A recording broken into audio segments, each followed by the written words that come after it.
All right, welcome to the AVNI Interviews. We're your hosts, Eric Bork and Mikey Taylor. What up? We're the co-founders of AVNI, a brand for entrepreneurs. Here on the AVNI Interviews, we interview people doing the work they want and the lifestyle they love to help other people do the same thing. Today, we are gonna have a conversation about money in skateboarding. We're gonna jump right in. Anybody interested in our new products? We have some good ones coming out soon. I'll just plug them really quick. Just go to avniintelligence.com. We have one coming out for anybody who's placing Facebook ads that wants to up their game and know how to optimize your pixel. It's in the final stages. Just check out the different products at avnidigital.com. So today we're gonna talk about money in skateboarding. And Mikey's doing a cap raise right now for his capital company, and we just get this a lot, and there's a lot of change, and there's a lot of meaning change from where skateboarding used to be and how much people are making, who holds the authority and who makes money now. And so I want to start it off and just ask Mikey, now that you're past the making your income as a pro skateboarder, give us a straight up rundown on how much money you made at what point for how long until from the start to the end of your career. Let's just, I mean, here's the thing. Some people might not want to, but everybody knows that you have different companies, you're doing different things. Yeah, I actually don't care talking about it. For me, I mean, dude, it took, the first few years I didn't make a ton. Talk numbers. I mean, dude, the first year I made $1,000 a month. This is when you're an AM. Yeah, I was AM, made $1,000 a month.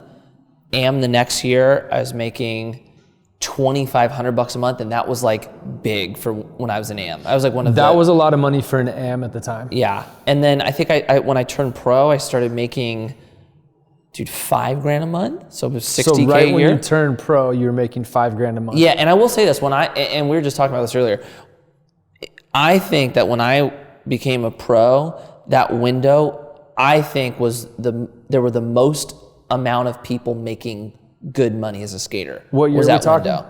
I think from like 2002 to 2014 was like just everyone was making more and more and more every year. So that I was definitely like, I think in like the sweet spot in a sense. And then most, like, when I was on DVS and DVS and Alien, I was making about $100,000 a year. From all your sponsors combined? Yeah. Okay.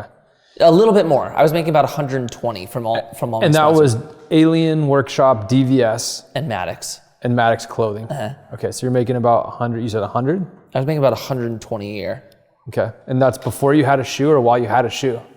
That's before I had a shoe. When I got a shoe, I was only on DVS for probably a year of me having that shoe. And I probably made, I don't know, 60 grand for my shoe. On DVS? Really? Yeah. Wow, okay. And then from DVS, you went to Etnies. And what were you making Etnies? On Etnies, I was making Etnies shoes and apparel like 150. Did you ever have a shoe for Etnies? Yeah, 2 of them. Oh, you did? Okay. Yeah. And yeah, but that was I remember the party. That's right. Yeah. I just never, with Etnies, my shoe didn't crack off. Yeah. So, I was making, dude, I remember when I started making that money, I was like, dude, I'm crushing it. Yeah. That was like, I felt like I was making a lot. And that was like, kind of like... But this is the thing, in that time, there wasn't as big of a gap as there is now from the people, from the masses of what they make to the let's call them like the elite almost. Yeah. Right? When I was making money, it was like, felt like everyone was making good money. Yeah. Every shoe deal was like around $100,000, where in the skate world, that was a lot. So we're going to talk about a little bit about the financial foundations of industries and specifically about skateboarding, but let's keep going through your story. So then you got on DC. Yeah. And what was your bottom retainer? DC was the not even the first 2 years. The last 2 years of me riding for DC was the most money I've ever made as a pro skateboarder by far. And what was it? Dude, like 400. 400. Okay. Yeah. That was the most I made by fucking mile. And that was because my shoe was selling really well. And yeah, I think you kind of had like, the Janowski was like the price point Nike that was really well designed that just caught on everywhere. And I think for DC, you kind of had that price point model. Yeah. So it seemed like your shoe did really well. Yeah, so like those were my, like the last 2 years were definitely like my biggest ones. Yeah. And I would say like I was in the higher group making money, but probably like lower mid level of that group. So before we started filming here, we calculated how many people we think are making over $500,000 a year in skateboarding right now. And we're gonna say between 10 and 20 right now. How many do you think were making that much back then? 3 guys. 3? Yeah. And we're not including like Rob Dyrdek, Bam Margera, and like Tony Hawk, people who are not actively skateboarding. People that just like make money because they're still like a skateboarder. We're talking about pro skateboarders making money from 15. endorsements. I think it's so 15. There's about 15 right now, right? Yeah. Is what we counted. And then I think the rest of them it's way down. Yeah. I think probably the average dude right now as a pro skateboarder is like 50 grand a year. Which is crazy. So there's been some big shifts. Now the downside is that there's not that, and you can't even really call it stability back then, but there kind of was stability. Dude, it never felt like there was stability, but it felt like there's a lot more than now. Yeah. It feels crazy right now. This is like definitely we were talking on the way here, I don't know if it's because I'm older now or I'm kind of like looking into it instead of being in the heart of it in a sense. But dude, it feels all over the place to me. It seems like people are being, I hate the word taking advantage of, but it seems like just every skater is like struggling now to make money. So yes, and so that's the downside. The upside is that you can realistically find other ways to make money going direct to consumers. There's a lot of opportunity with digital marketing. There's a lot of opportunity for people to do their own thing and make their own money. So that's a great point, and I think that's like something to talk about with the skate industry, right? Is it's so easy to start a brand now that so many people have started brands, and which is I think awesome. I think it's really cool. But what it's done is it's made it very hard for the whole to sell product because there's so much to pick from. So I think that's one reason why I think companies are really having a hard time. And that leads to not having dollars to pay guys. You know, then it's like, look at the shoe companies, right? It's like shoe companies have always been the ones who have paid us a lot. Yeah. And when I was pro, like, dude, everyone was paying you. Emerica was paying pros, S was paying pros. Dude, how many other, Lakai was paying, there were a lot of companies out there that could, help. Dude, there's Adidas, Vans, Nike, Cons. Yeah. And if you don't ride for them, it's like you're really, really like struggling. Yep.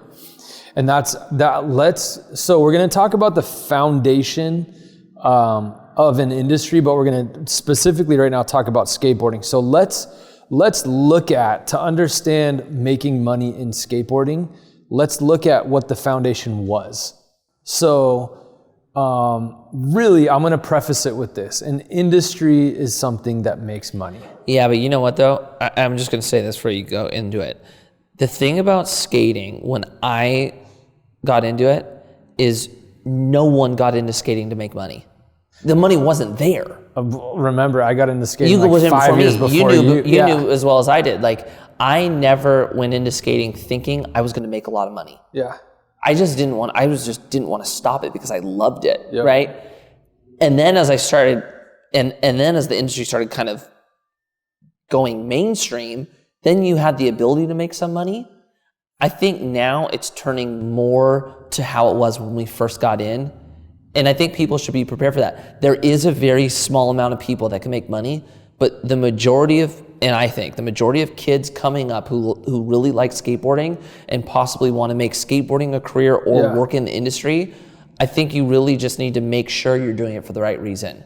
Make sure it's like you love what you're doing and you want to do this because you're passionate about it, not because you think you're going to be rich and famous. Because, dude, 2% of the people are rich and famous. Everyone else has a following with no money or neither. See, I would say, and at the end, towards the end, once we're further along, we'll talk about like the different ways to make money.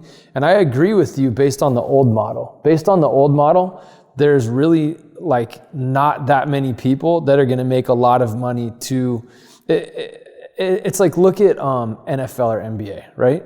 It's institutionalized. There's thousands of schools. They're breeding football and basketball players. So there's that many basketball players every year that are becoming of age. They're becoming freshmen in high school playing basketball. It's institutionalized. They grow up. There's only so many that make the cut. They go to the NBA. The NBA is very well established. It's a spectator sport. It's all over television, right? That does not exist in skateboarding. That foundation is not there, which makes the foundation very scary. Like, to me, there could very easily be something else that comes along, because skateboarding is participant based. When I was a kid, I grew up in Santa Cruz at a time when skateboarding was like pretty popular, and I would see skateboarders everywhere. I would go to Derby and there was people there every Saturday, and the streets were filled with skateboarders. It's very different nowadays. Then fast forward to like when I was 16, there were kids all over the street. It's not institutionalized, which was what I loved about it. But it also proposes a big risk to the industry. So based on the old model, I totally agree. There's not that many ways, or there's not that many people that are going to come up, like they're going to get the drink, board, and shoe sponsor and make $250,000 a year for 10 years. No chance. That it can be done only if you take it into your own hands and find another way to make money. Yeah, but then you're not a pro skateboarder anymore. Well, you could be. So this is funny because me and Mikey never talked about this. Well, we've talked about it in certain senses, but not like this in this sense. So we'll kind of debate about this a little bit. But real quick, so the industry, the financial foundation of skateboarding. Skateboarders, and I'll preface this with this, rollerbladers, there's no industry. No one makes money because there's no industry, because no one does it, no one watches it. Maybe there's like 3 people out there, I don't know. Yeah, I'm with you. There's no industry. Yeah, I'm with you. So there's an industry when people are doing something or watching something that they want to purchase, that they will pay for. So the foundation of skateboarding was before e-com, before Amazon, before everything. There were skateboarders and everybody did it. And all these skate shops popped up everywhere. There were like 4 skate shops in my hometown, 4 skate shops.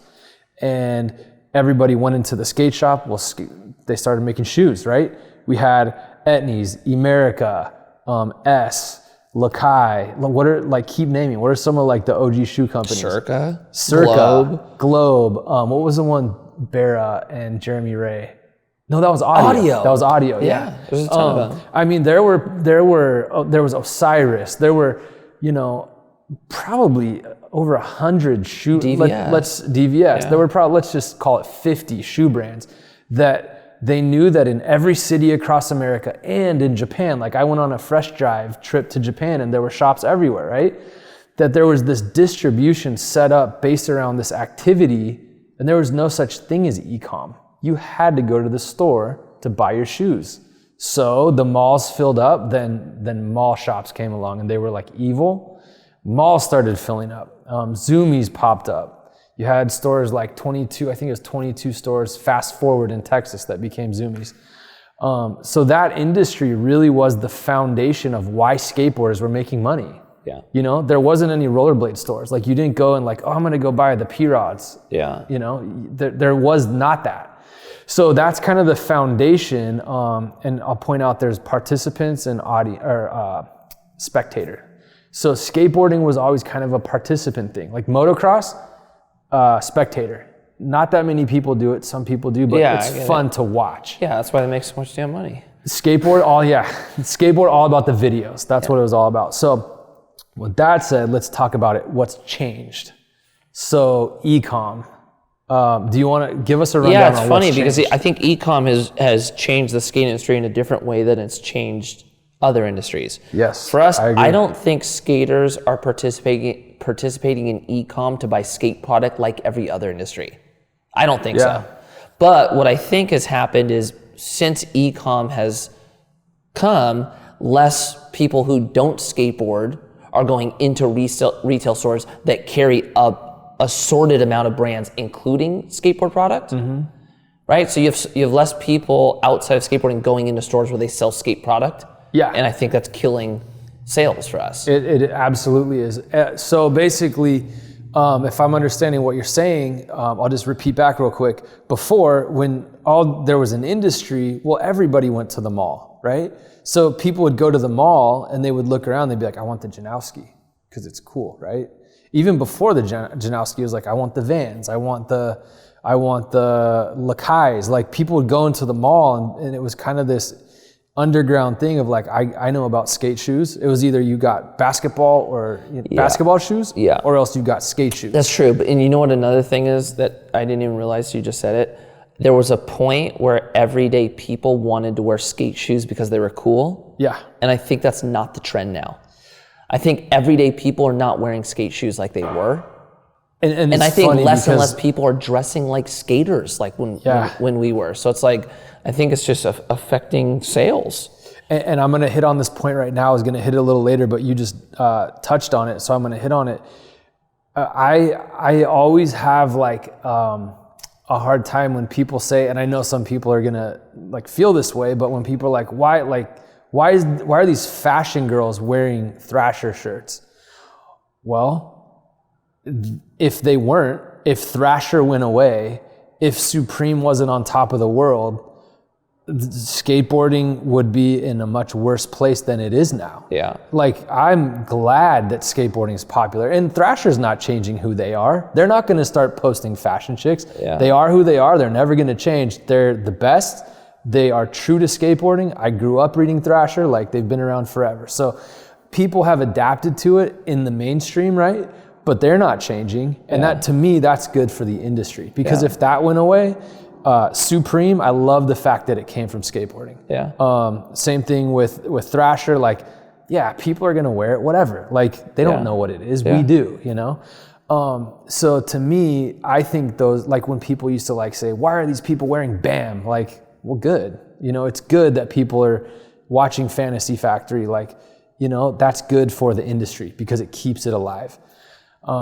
Okay, so in regards to the foundation of the skateboard industry, the difference now is that what I see is a lot of kids in high school are growing up, and in high school, it was VHS tapes back in skateboarding, like in the 90s.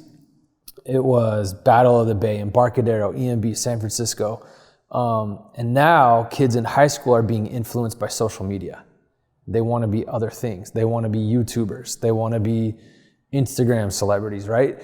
And as funny as that sounds from an older I'm not old, but an older person's perspective, that's what kids want to do. You know, that's a huge part of what they want to do. And on top of that, you have YouTubers. We had Danny Duncan here, right? Yeah, I think social media has affected our industry more than anything. I think that's affected every industry more than anything. Yep. And just to kind of lay that point down is that while Danny Duncan was here, and he comes from skateboarding, but he makes cool videos. He's funny. People love him.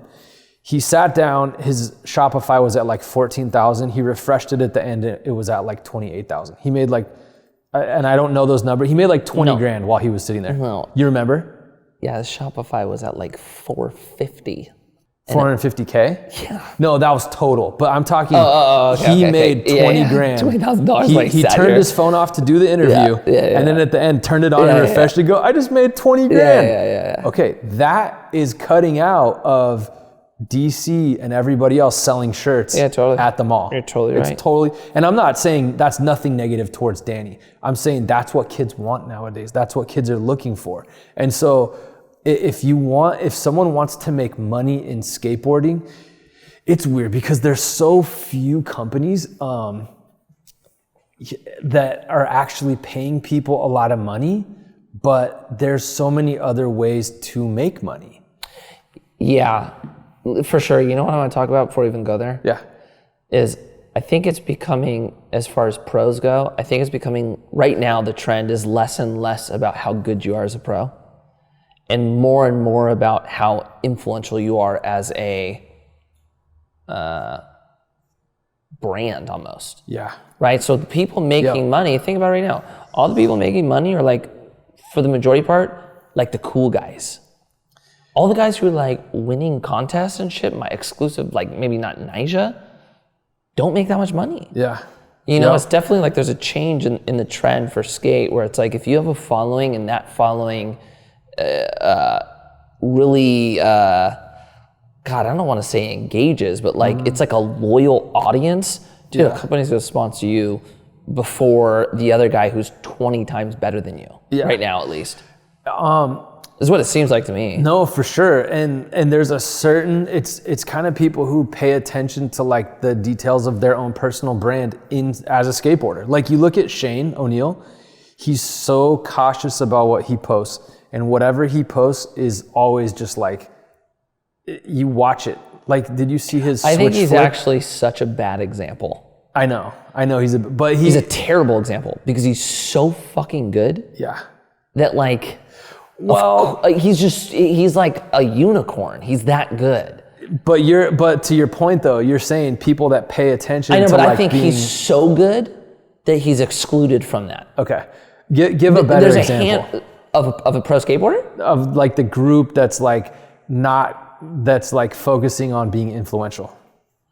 Oh man, it's like, well, I almost don't even want to give names because it's going to sound like I'm saying they're not that good. No. But just look at all the hottest kids right now who like... Let's preface it with this. Let's preface it with they're not beating Nyjah at the contest. And they're not trying to. No, they don't need to. So it's not saying they're not good. No, it's just saying like it's not about being the best anymore. Right.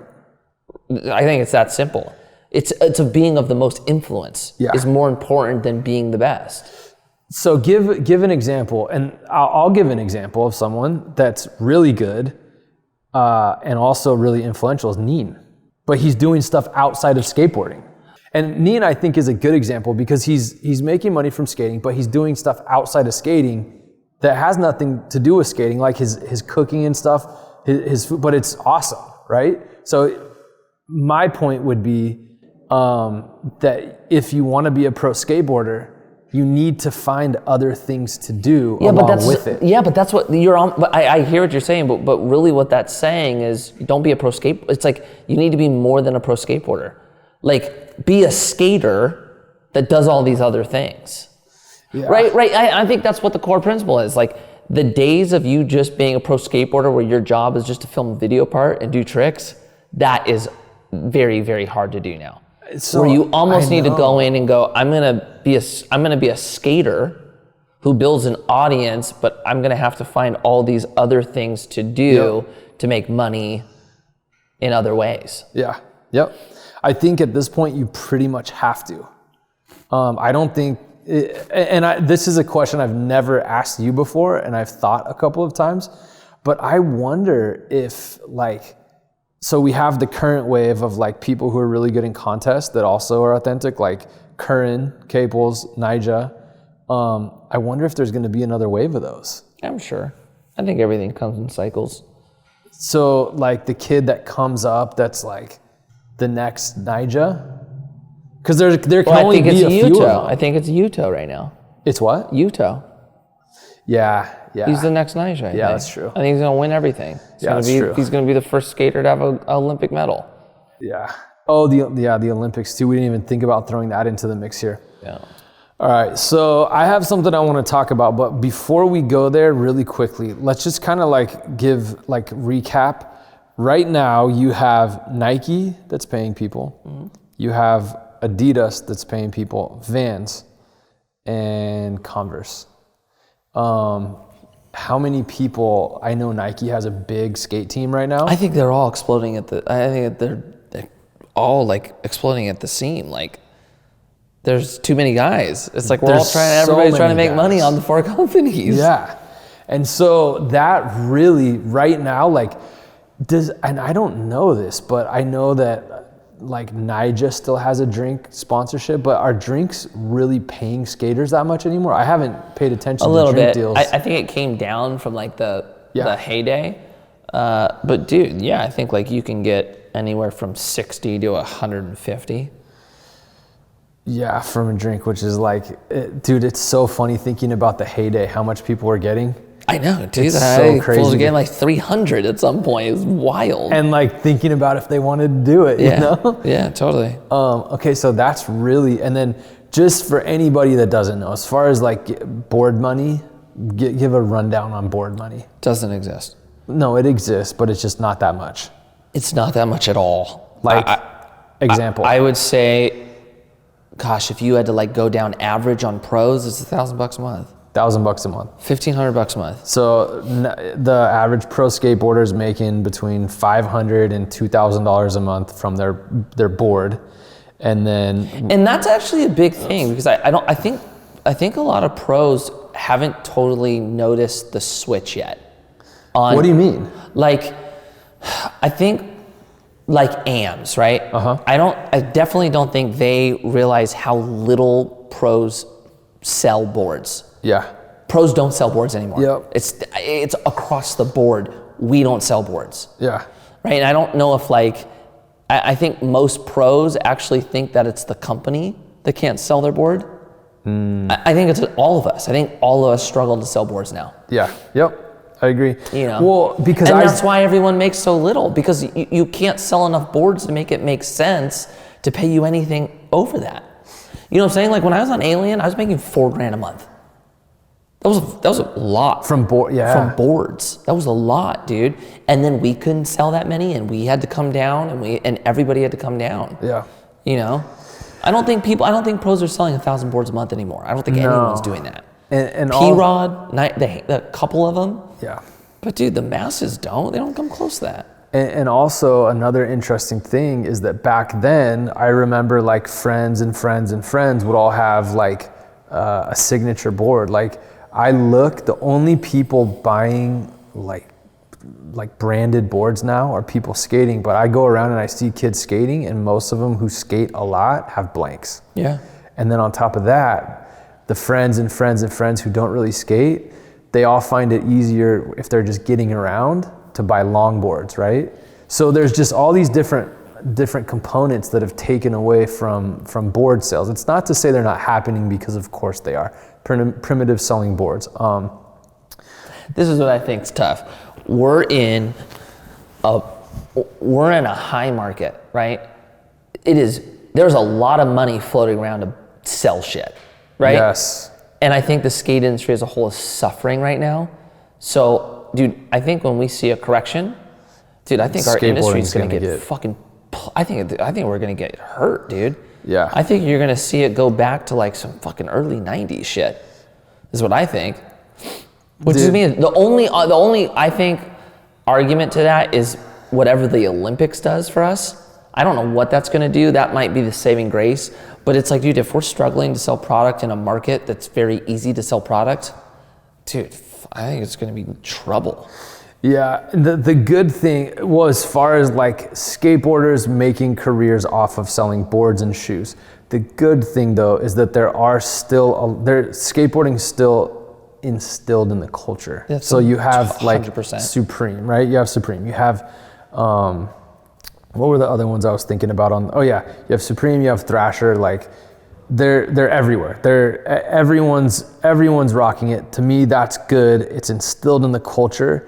So there are skate-backed companies that are still doing well. But let's kind of move to the opportunity. Okay. So it's not to say, and there are a few people, Danny Duncan is an example, who he's not a pro skateboarder, but he's Chris Chan is an example. They're making a lot of money selling merch and on their YouTube channels. And the one thing that I would say that definitely people need to be aware of in skateboarding is you have to start thinking of something that you're going to do, because the days, like we've already said, the days of like my drink, shoe, and board company pay me $300,000 a year are done.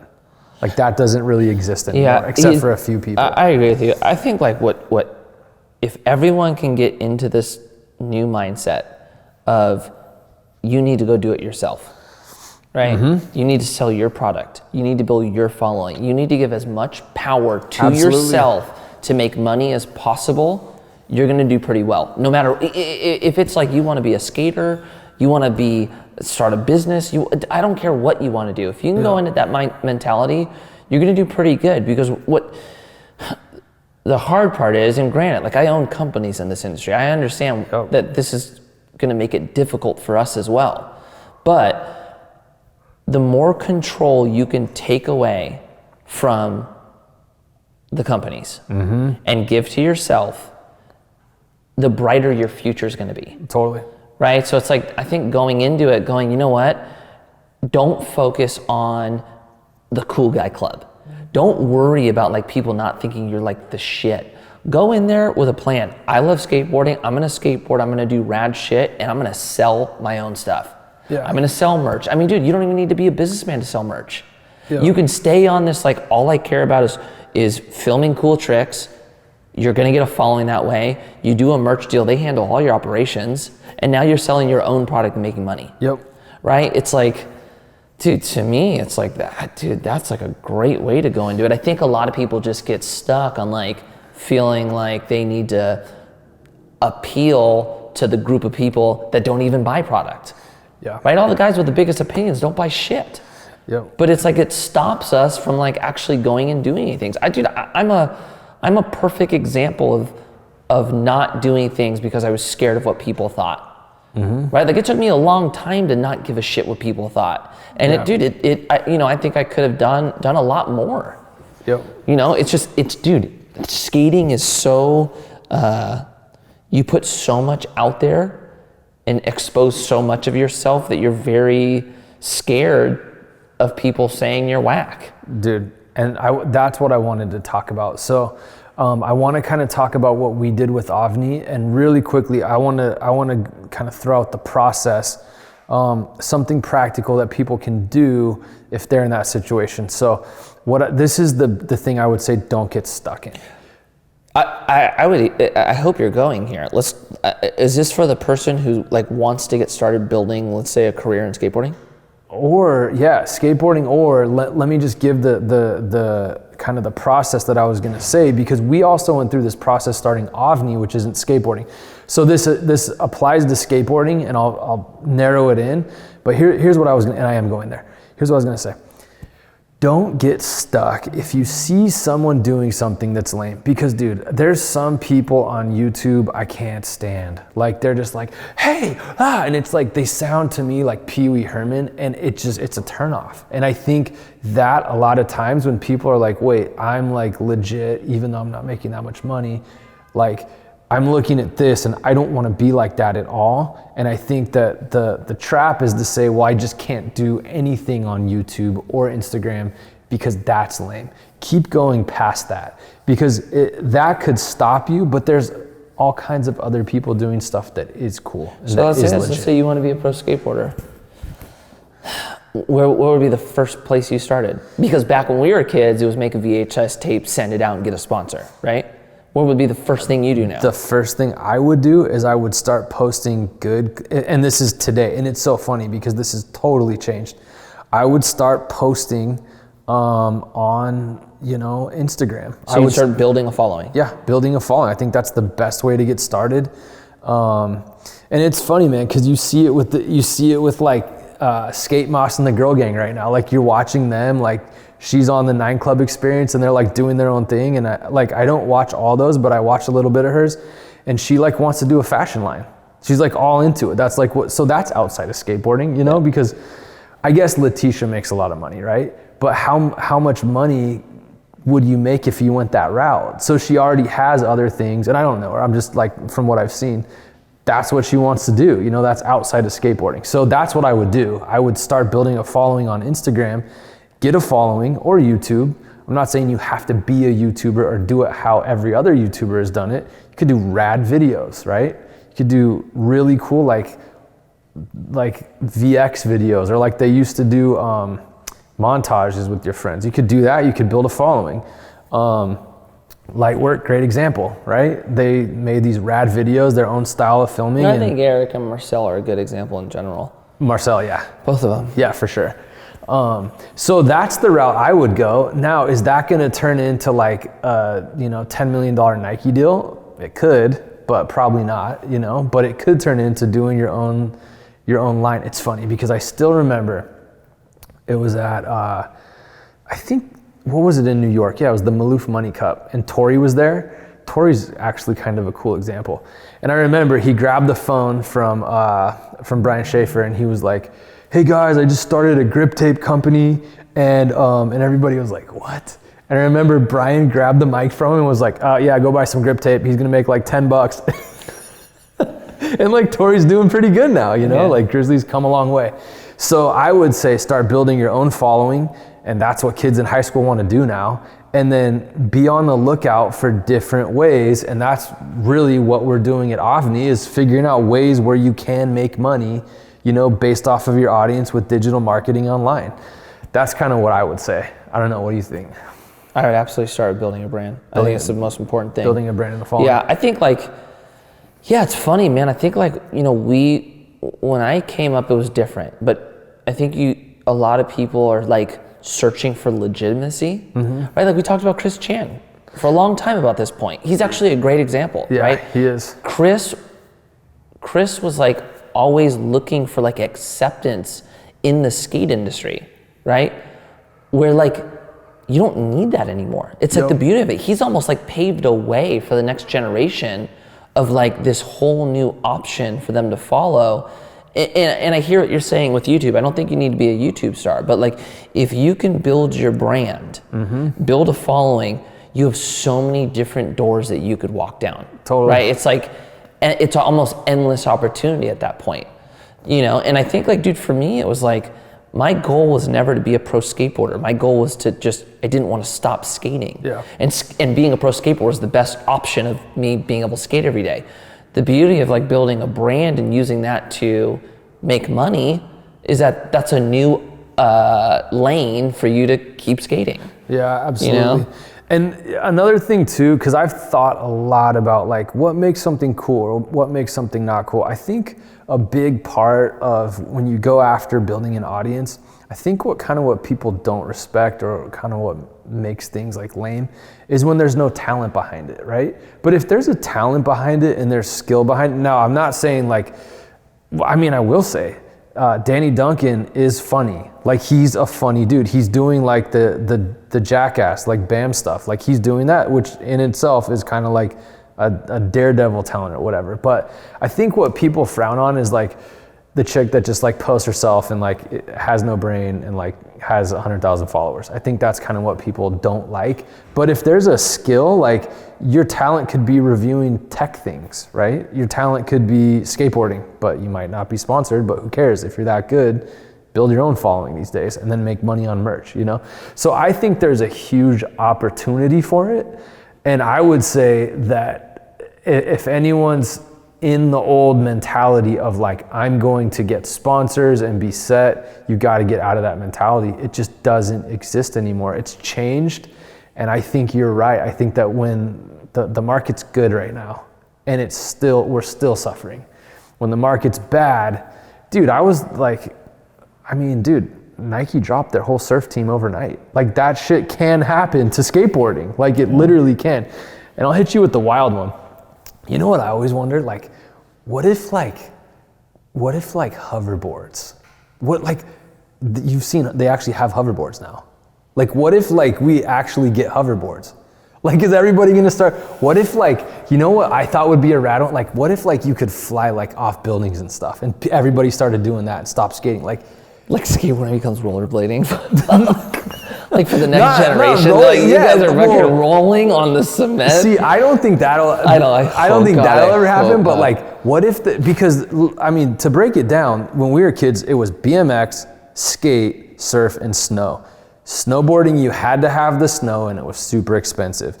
BMX, it just wasn't as like. It was really hard, I think, was the thing, right?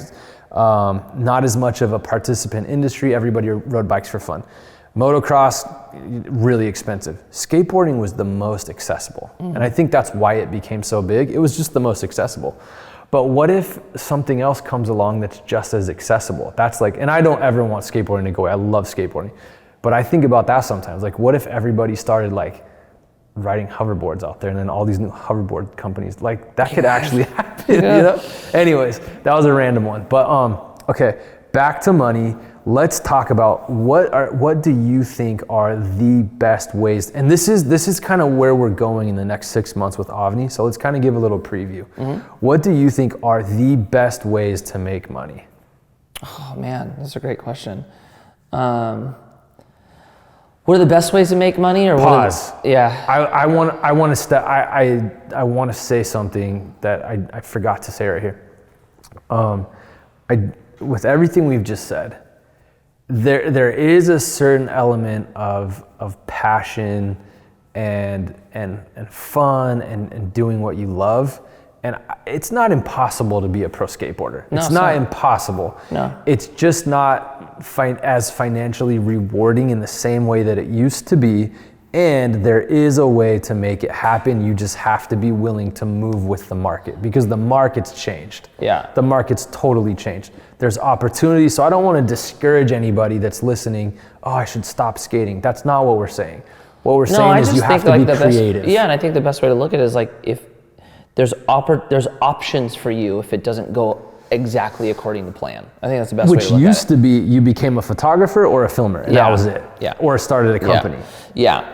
So I think like, dude, and to go on passion, for me, like, I just could never pick something I didn't care about, because I don't put in the same effort. Yeah. I put in 100% if I'm into it. If I'm not into it, I barely get 10 out. I know you know that. So like, I always have to pick something I'm passionate about. I think now, like, gosh, it's funny, man. There's a lot of good ways to make money now. There really is. I think it still comes back to the core principles. I think, like, if you're good at sales or you're good at marketing, those are two very good skill sets to make money with, right? Dude, as far as products go, I think the best way to make money with products is digital products. Like, I think that industry is incredible. And just so anybody listening, if they don't understand, most people do. Actually, a lot of people don't. What a digital product is. Digital product is basically an information product. When someone has information and they create an area where you can learn the information they know, and people are making millions of dollars doing it right now. And I personally love it. I love it because it's accessible, and I spent so many years looking for how to do things, and now it's all right there. Yeah. If I want to learn it, I go to the places I know, I purchase it, it's right there to learn. Yeah, and it's a great opportunity for like people who have followings. Oh yeah, for right. sure. Like, a lot of people build followings and don't know how to make money, which is a big struggle, I think, for influencers and a lot of athletes. Yep. And dude, digital products is amazing because it's like, dude, it's cheap to make. Yeah. There's no inventory. Yep. It's like it's perfect. It's a perfect product to sell and make a lot of money doing it. Yeah. I really like digital products. I mean, dude, it's not going to be like this forever, but for the last like 3 years, people are making a lot of money selling real estate, selling homes, man. People are crushing it. It's starting to soften now, but like that's a good way to make money. So let's break them down a little bit more in detail. Creative agencies are a great way to make money. Yeah. And that one, let's talk about for a sec. So when I was working corporate America, really creative agencies kind of were either creative, like they came up with like full service creative, like they'd come up with a campaign, create the campaign, or they were a graphic designer or a video editor. The cool thing about creative agencies nowadays is you can become pretty good at all of it and offer those services to small businesses that it used to be like you had to have like a full agency, and you can learn you can learn Premiere, you can learn Photoshop, you can place Facebook ads, you can make videos, right? So now you have the opportunity to do all of that for small businesses, and they need it. Whereas before it was like, I'm a graphic designer, I design for like 4 people. Well, I think you just nailed it. No matter what time or generation we're in, you make money when you can solve a problem. When people need something done, they're not going to question how much it is. They need it done, right? So I think like, dude, social media right now is people are realizing how much work it is to manage and build a social media account. So companies are hiring that out, creating content. You can't do all these things anymore as a company, so you have to hire them out. So it's like, dude, that's a great way to make money because it's of value and people need it. Right? I think there's certain things that there's high demand for right now. Yeah. So let's go over. If anybody out there listening is like looking like, okay, how do I monetize? How do I make money? Let's run through what they are. So first of all, starting your own agency. That one's kind of like peaking. There's a lot of people doing it, but there's still opportunity, especially if you have like a connection. Like if your family has a business or you have a connection with a business that needs social media marketing, perfect. Like you have an in, with one client, you could be making $5,000 a month and be independent. So that's a great way. Dude, even to take it a step back, like, dude, you can manage a social media account for a lot of money now. Yeah, for sure. You don't even need to go down the whole process of like if that's like too much for you, like, dude, everyone knows how to do social media. That's usually how it starts, right? So someone starts off like managing an account, posting photos, and then they figure out, well, I want to run ads, and they run ads, and that's what we're, having courses on is how to run good ads, right? Yeah. So that opportunity is good, especially if you either know how to sell or if you have an in with a family or a friend who has a business that needs it done. Yeah. Like because they know they need it if they don't already have someone doing it. Yeah. So a digital marketing agency is a great one. Building a brand on social is huge. Building a brand on social. Now there is limitation. You don't just get 300,000 followers and then you're rich. You can have 300,000 followers and make $0 from it. I have 500,000. I haven't made $1 from it. Mikey has 540,000 followers and hasn't made any money from it. But I do that by choice though. And he's going to start doing that. I did that by choice. Yeah. But that is, there are a lot of people who, for example, your dad actually told me this one the other day. They do presets and they sell them for $1. Dude, presets are a great way to make money. Yep. A phenomenal way to make money. If you're a photographer, you should be selling presets. But you got to remember, dude, a lot of people selling presets have a following. A lot of them start building a brand, which you absolutely need to focus on. If you're a photographer, you have to build a brand and sell presets. And dude, people are crushing it with that. Presets, digital product. So just so people know what presets are, explain a preset. So presets are when you're editing a photo, it's almost like a filter, basically. So you can have your preset, you click the preset and it puts a filter on it, but when you're actually in Photoshop or like a Lightroom, you have a lot more options to, let's say, edit the photo. So what a lot of people are doing with followings is they have a certain look to their brand or their Instagram. So that they sell the look. So you can buy a product from like Aaron Ball's a big photographer. You can buy his presets, and so all your photos look color-wise like his do. Yeah. So presets, and it's a great way. And dude, I buy presets all the time. It's very convenient and a great kind of baseline to edit a photo, and then they're cheap, and the person selling makes a lot of money. And another thing that this is the beauty of YouTube is that if people are searching for something and you create a good video or videos based around what people are searching for, like people are searching every day for how do I, add this filter in Photoshop, right? If you make a good video about that, you show up in search. That's how you can grow organically a following. Find something that people are searching for and then create content based around that. And that doesn't work so much on Instagram, but it does work on YouTube. So that's a great way to build a following. And I've seen a lot of people do it, like just putting out good tutorials on Adobe Premiere, Adobe Photoshop, Adobe Illustrator, because people are searching for it. A lot of filmmakers put stuff out that you're looking for. How do I do this with the A7S, right? People search, you put it out there. So that's a good way to build a following if you're a creative. which brings us to the next one, which is the one that we're the most excited about, which is digital products. And digital products to me I'm in love with it. It is my favorite way and how I want to make money. Build a company, it's my favorite because you have knowledge and you put the knowledge down that other people need and you sell it. And it's very straightforward and basic. So anybody out there that has knowledge on how to do something unique that not a lot of other people have, creating a digital product is a great way. And that's going to be one of our next courses coming up, is how to create the digital product. It took me years. I figured out how to build a WordPress site and then how to install software that would password protect that people had to pay me for.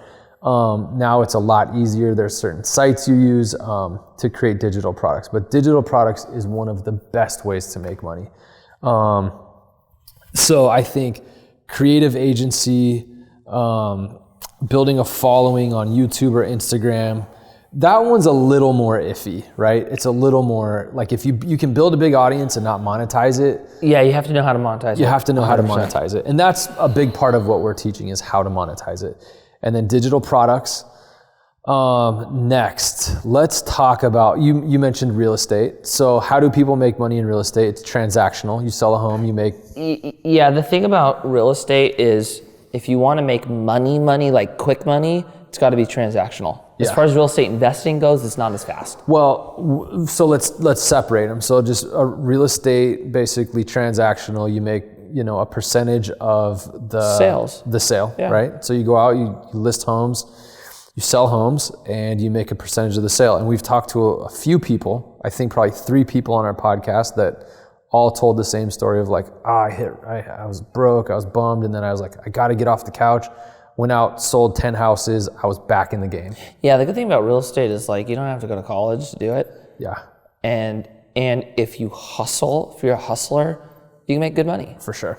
Right now. But yeah, that's different than like real estate investing is very slow. Yeah, and then let's talk about that. So let's talk about making money with what you're doing. And I will preface it with this. It always comes back to, how do I get in? And usually the answer is, first you have to make more money to invest into. I'm gonna stop you. Sorry. No, go.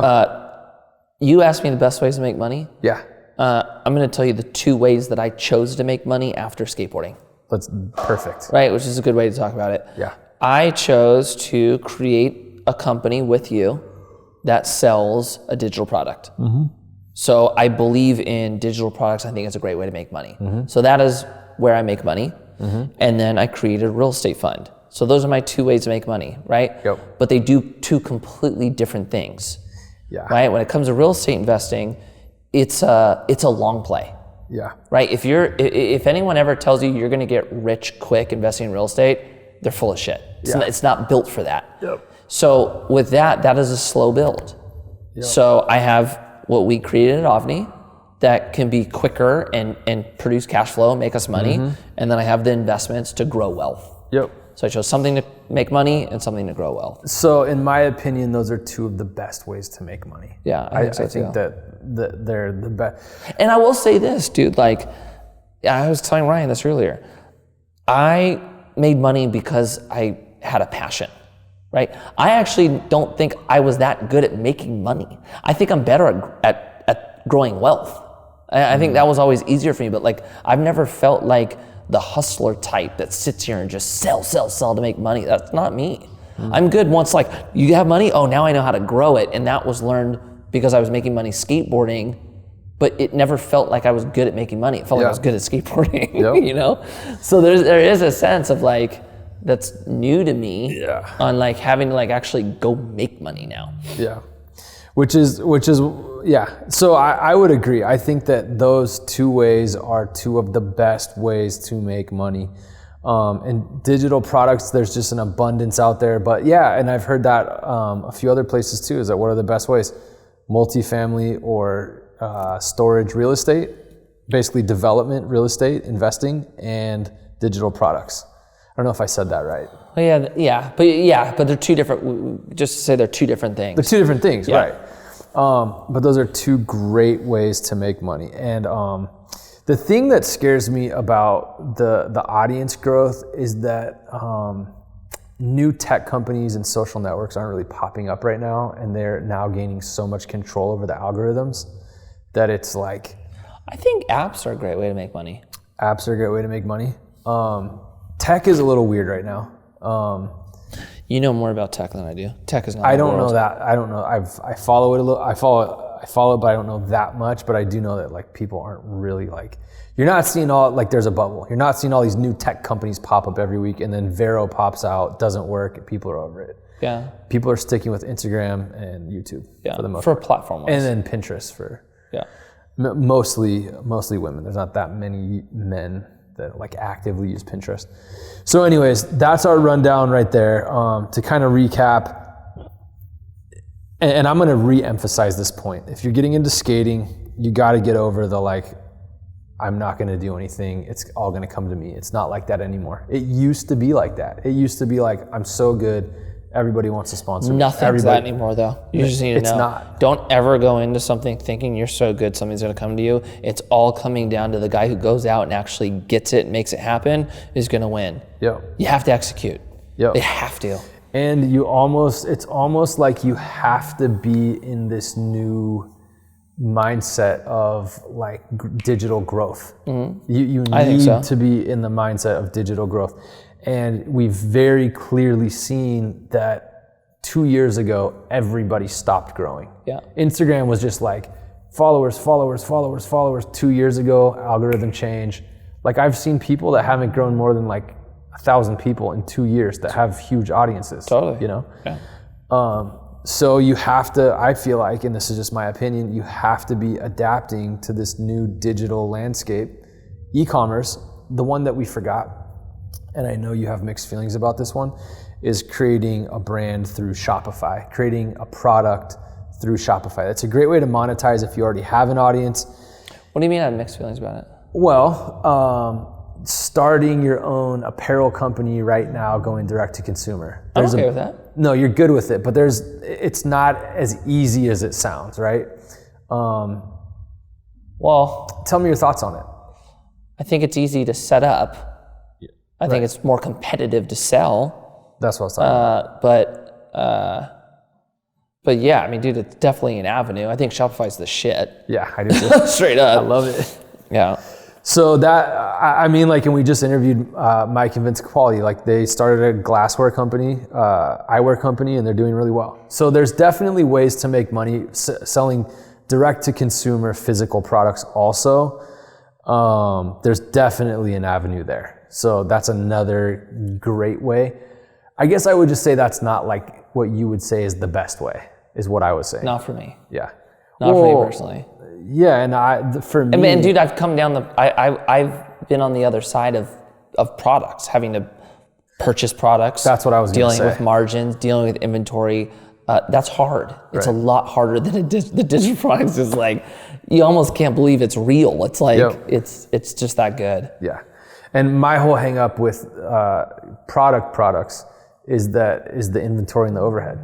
The cost to purchase it, warehousing it, getting it sent back, there's a lot more to deal with there. So anyways, so as a recap, you can still make money in skateboarding. You just got to be a lot more proactive and start thinking of this digital route that everybody's going and get involved in how people are making money doing it. And those are, just so you guys know, me and Mikey have spent a few years researching this and figuring out how people are making money, who's making the most money, what's working, what's not, and we've narrowed it down to those few things that people are doing really good at. So anyways, look out in the future. We're going to be launching courses on how to create digital products.